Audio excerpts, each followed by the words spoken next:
Welcome to the Forever Cash Life Real Estate Investing Podcast with your hosts, Jack and Michelle Bosch. Together, let's uncover the secrets to building true wealth through real estate and living a purpose-driven life.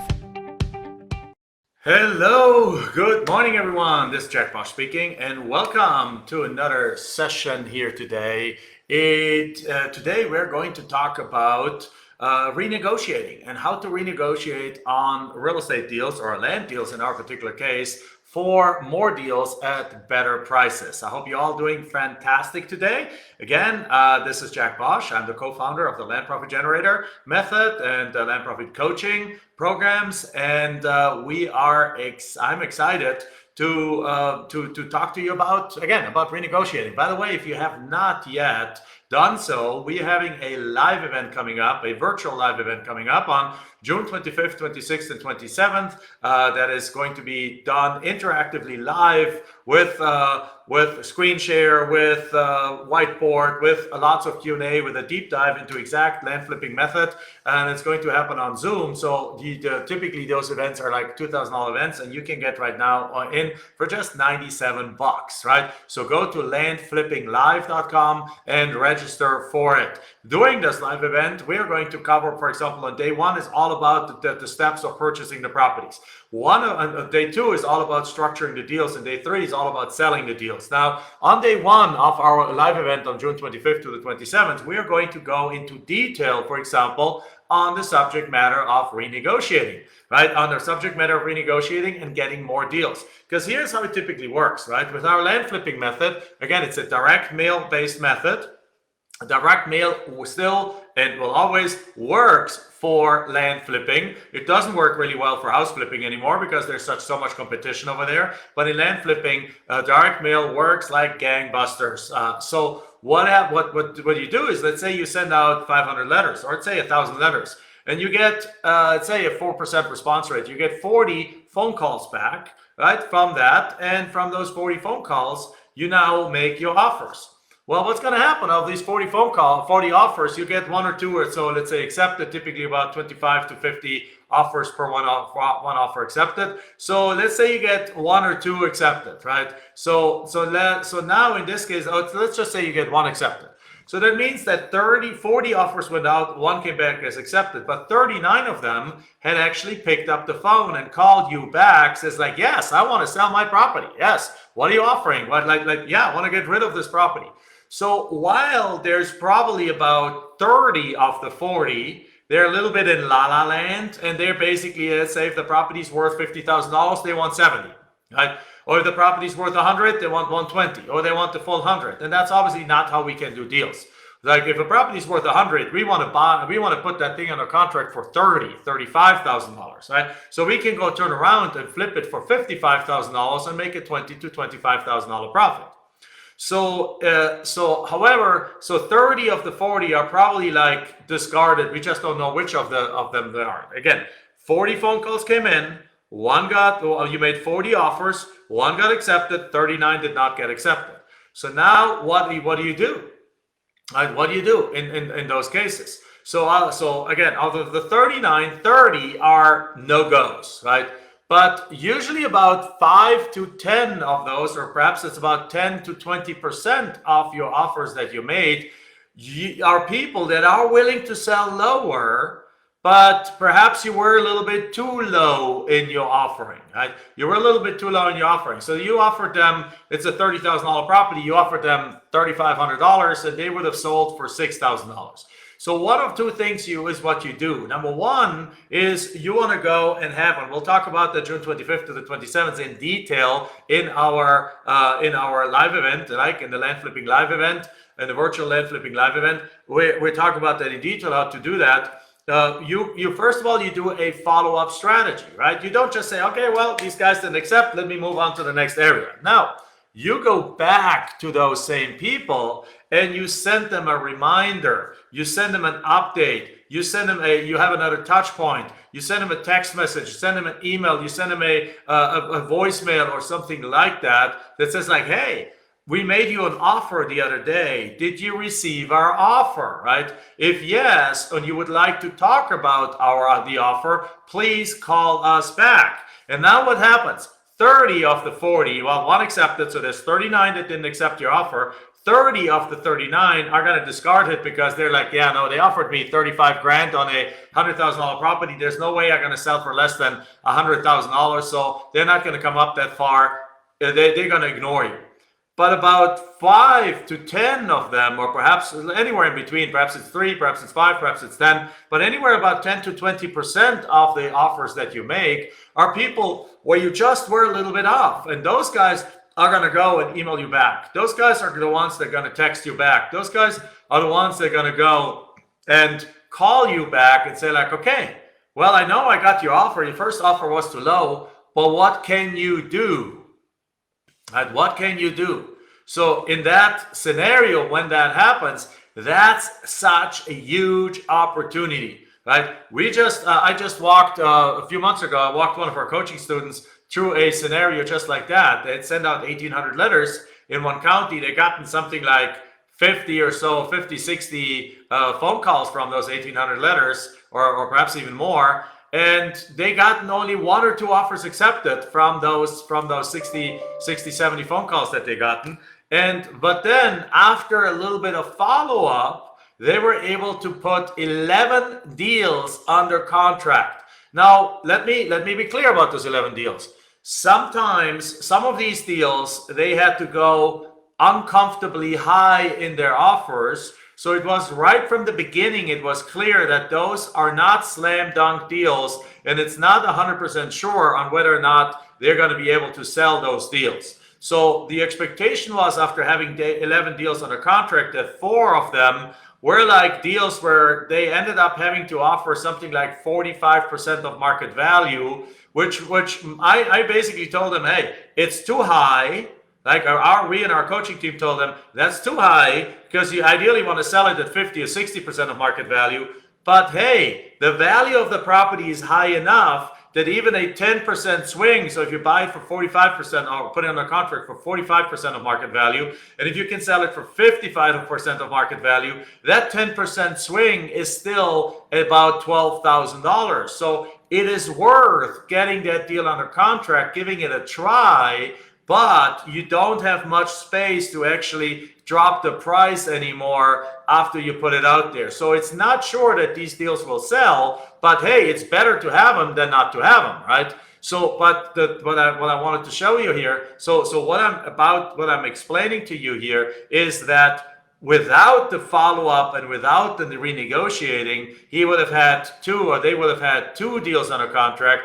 With the follow-up and with the renegotiating, they actually got 11 deals under contract. So now, how did the renegotiating work? Well, and that's the subject to today's session here. And if you were listening to this as a podcast, make sure again you go to landflippinglive.com and get yourself a ticket before we sold out for our Land Flipping Live event on June 25th to the June 22nd from the comfort of your home. So you're saving travel costs, you're saving the typical $2,000 ticket cost that we're charging for the event.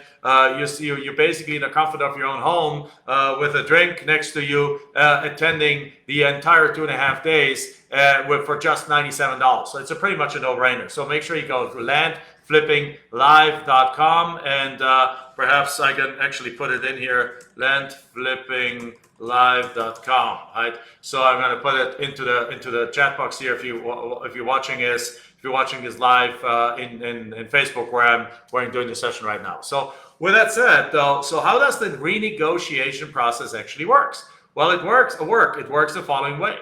So when they call you back, there's one of 2 choices. If you have everything ready in front of you, right? If you have your screen, your things, all your details, and you know exactly what that deal is that they call you about, then feel free to discuss with them right there in the moment and then renegotiate it. More likely, though, is a scenario where you made an offer, you made 40 offers, and then 1 got accepted, you made 39. On 39, you did the follow-up, and now 5 call you back, or 6 call you back, and you and you have to first look up the details of that property again before you're ready to talk to them. So what you do is a very simple 1, 2, 3 step process. First of all, you take that phone call from that seller. or you let it go to voicemail. But ideally you take that phone call from the seller. And you talk to the seller and says like, okay, Mr. Seller, thank you very much. Because they're going to be like, okay, I got your follow-up message. What can you do? Like, you wanted to talk about the price. If you can go up some in your price, then I perhaps could potentially are willing to sell this property to you. It's like, okay, so Mr. Seller, here's what you answer. Mr. Seller, thank you very much. I'm currently in the middle of something. Can I call you back at X time? What's a good time? And they're like, well, a good time is after 4 p.m. my time. Okay, great. 4 p.m. works for me. Great. So you put it in your calendar. And then what you do is you hang back up. And you say, thank you very much for reaching out. I hope we can make this work. And we would love to be able to relieve you from the burden of property ownership and take that property off your shoulders. I'll call you today at 4 p.m. your time. All right? Great. So you hang up. And then what you do is you go pull up your research. And then the next guy calls and then the next guy calls. And you do that with all 5 or 6 that call. You set them up in your calendar for like a 20, 30-minute call each or so, whatever it is. And then you then go and pull up the research, the preliminary research that you had already done on those properties. You pull them up and you look at it. It's like, okay, on this one, okay, oh, that was that property. Okay, yes, I can see. Okay, good. So, oh yeah, let me see. Oh yeah, there's the aerial picture. Yeah, I remember that. Okay, this is the property that was half on a hill and half flat.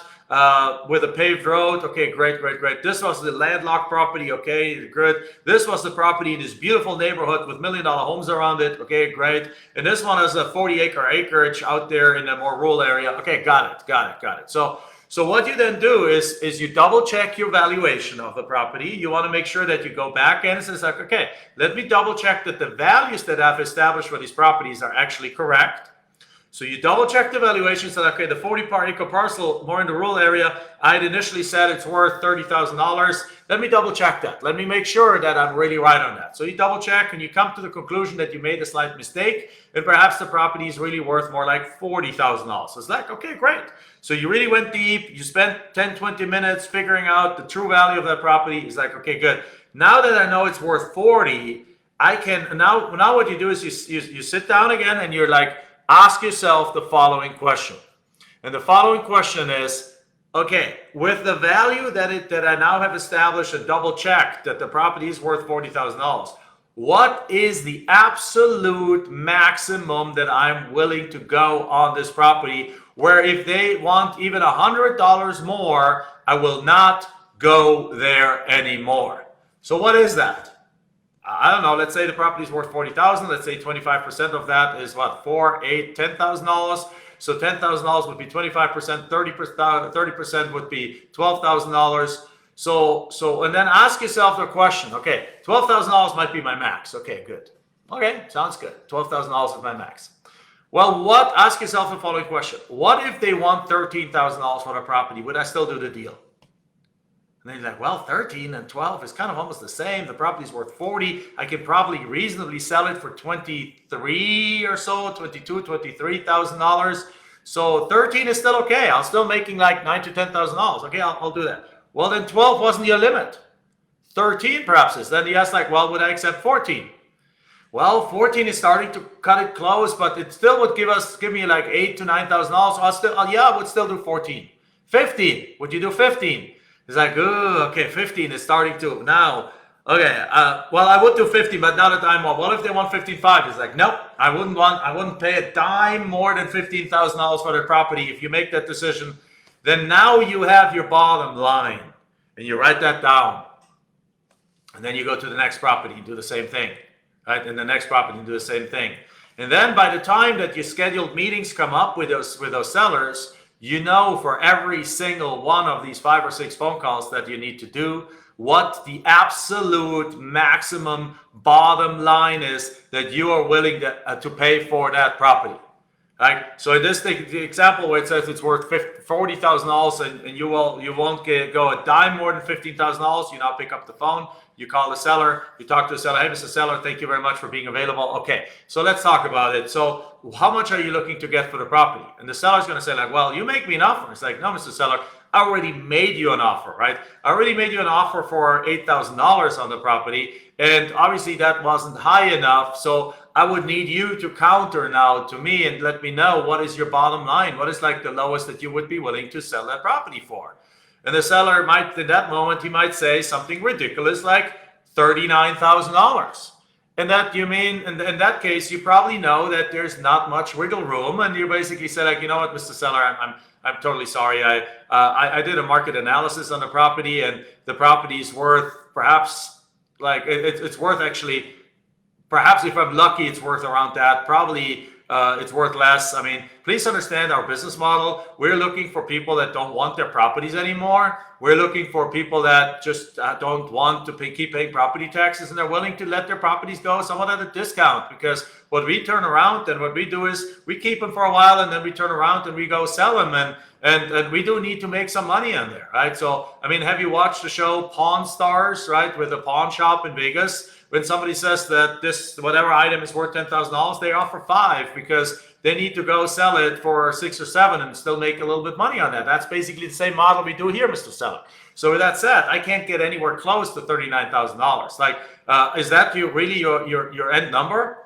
And the seller might say, yeah, this is my end number. Like even if you would offer me $35K, I wouldn't take it. I need 39. It's like, well, Mr. Seller, then unfortunately we can't meet here. There's nothing to do, because to be honest with you, the absolute maximum, like no doubt, not even a dime more than I could offer you was what be like $14,000 or $15,000 on the property. So if you change your mind though, right? If you change your mind and you're looking to take an offer of like the $14,000, $15,000 range, then please call us back, right? But for at the moment, we just can't make this work. Okay?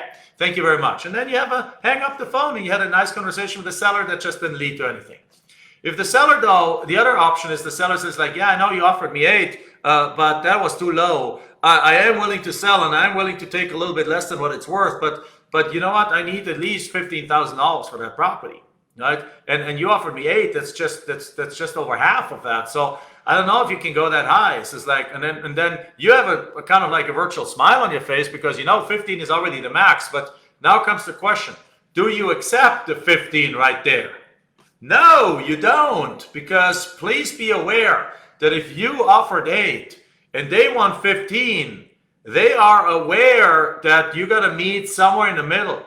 If you go and just agree to the 15, what essentially happened is they think that they made a bad offer. You're going to leave a sour feeling in their mouth that they're like, oh man, I should have asked for 20 because they gave me 15 like nothing. Like I went too low too quick is what the seller's going to think. But what you want the seller to think is that they won. You want the seller to feel that they won. You want the seller to feel that they got the most out of you in that negotiation. Now, you internally know that 15 is already within the ballpark, that you can actually sign that deal today and you got a deal. But here's where it goes, like what you're going to answer then at that moment, if they say 15, is like, you're going to say like, it's like, oh man, that is a bit high, man. That is a bit high, Mr. Seller. I wasn't expecting you to go that high, but I mean, I can go up a little bit. Would you be willing to go down a little bit more? I can go up to like 10 or 10,500. How about that? They're like, oh, no, I can't go that low. Well, what can you do, Mr. Seller? Well, I can perhaps go to 13. It's like, yeah, you already saved $2,000 over the original offer, over the original 15 that was already a deal for you, right? So now it's like, okay, can go 13. It's like, ooh, 13 is still a little bit high, but can we cut off? I offered 10.5 or 11. Can we meet in the middle? Like if we can meet at 12, we can make that deal happen, Mr. Seller, right? I can go. It's way higher than I wanted to go, but you're a nice guy. I want to help you get rid of the burden of property ownership. So yeah. Okay. So can we do 12? If we can do 12 right now, then let's do it. And there's like, okay, let's do 12. Good. So nowadays, after that set, there's 2 ways to finish that deal up. Number one, you obviously are on the phone. You can't do a handshake on it. But if the seller still has his contract there, it's like, Mr. Seller, do you still have the original offer that I sent to you? And it's like, yes, I do. I have it right here. Great. Like, could you do the following? Could you by hand cross out the $8,000 with a pen and write down $12,000? And then on the bottom where it says the offer expires on whatever it is, cross that out and put tomorrow's date on there. and then initial both spots, and then scan it in and email it back to me, I will then also initial those changes and sign it, and then obviously sign it on the bottom, Mr. Seller. Sign it, scan it, and send it to me. I will then also initial, and then we have a legally binding contract. Would you be willing to do that? And they're like, yeah, of course. Let's do it. Okay, let's do it right away. I'm going to be on my computer for the next couple of hours. So if you could get it over to me by then, that would be fantastic. Great. For you to know, in a legal binding contract, handwritten things overrule the typed things, the printed things.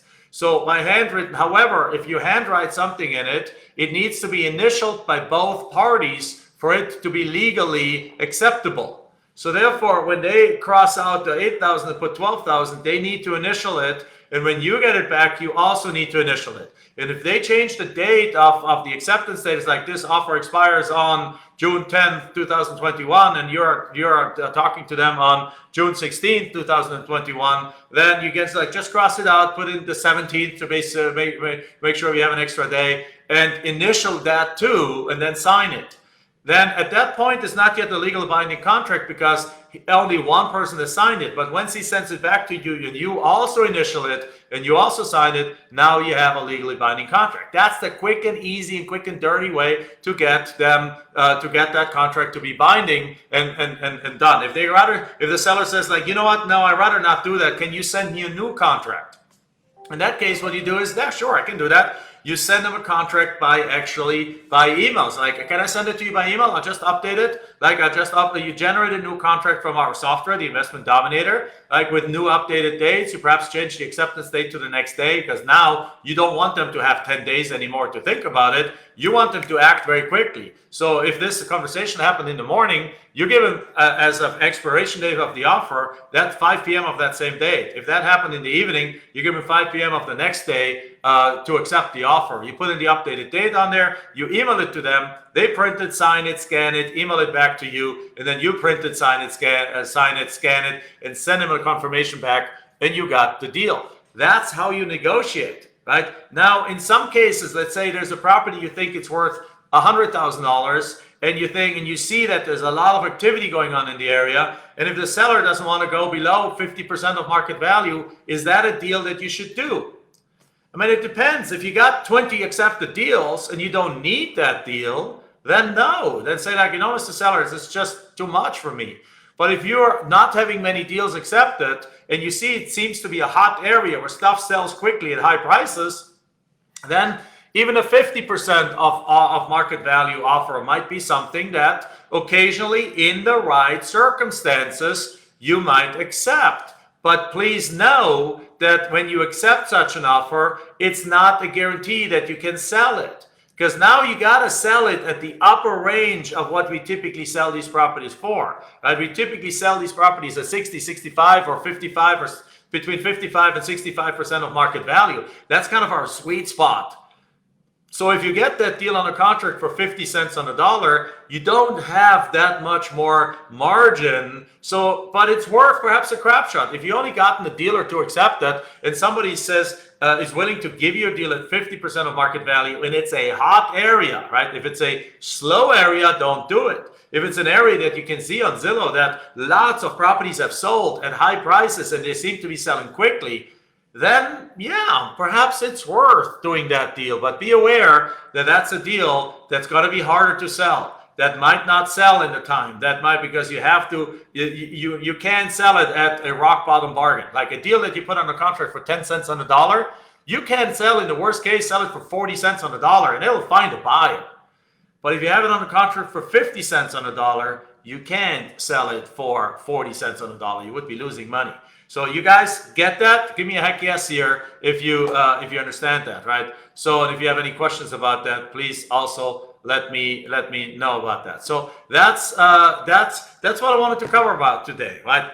So think about that. There's like, this is 80% cookie cutter and 20% art and thinking. And think about it. Not every deal that is being offered to you at 50% of market value is a deal. Most are not deals because you want to sell those properties at 50% of market value.